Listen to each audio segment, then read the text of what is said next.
లేని భర్త, ప్రేమ లేని భార్య, ప్రేమించని తల్లి తండ్రి, అమ్మను నాన్నను ప్రేమించని బిడ్డలు నీతిమంతులు కాదు.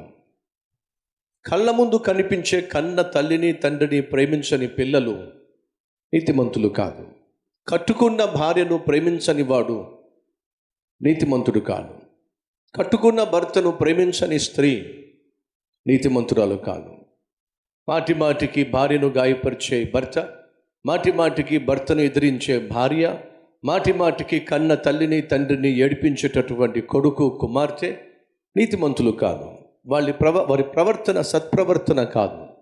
అది వారిని గాయపరిచే ప్రవర్తన, బాధించే ప్రవర్తన, ఏడిపించే ప్రవర్తన, కృంగదీసే ప్రవర్తన, మానసికంగా నలిపివేసే ప్రవర్తన, శారీరకంగా బాధించే ప్రవర్తన ఎవరు కలిగి ఉంటారో వారు నీతిమంతులు కానే కాదు.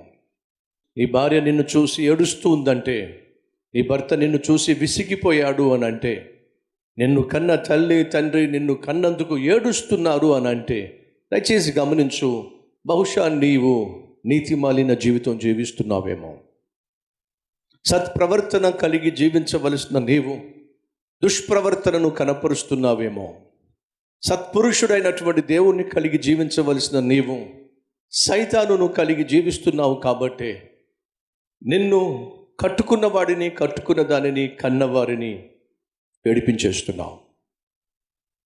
నీ చుట్టూ ఉన్నవారు నువ్వు ఏడిపించే తత్వం నువ్వు కలిగి ఉన్నట్లయితే నువ్వు ప్రేమ కలిగిన వాడివి కానే కాదు.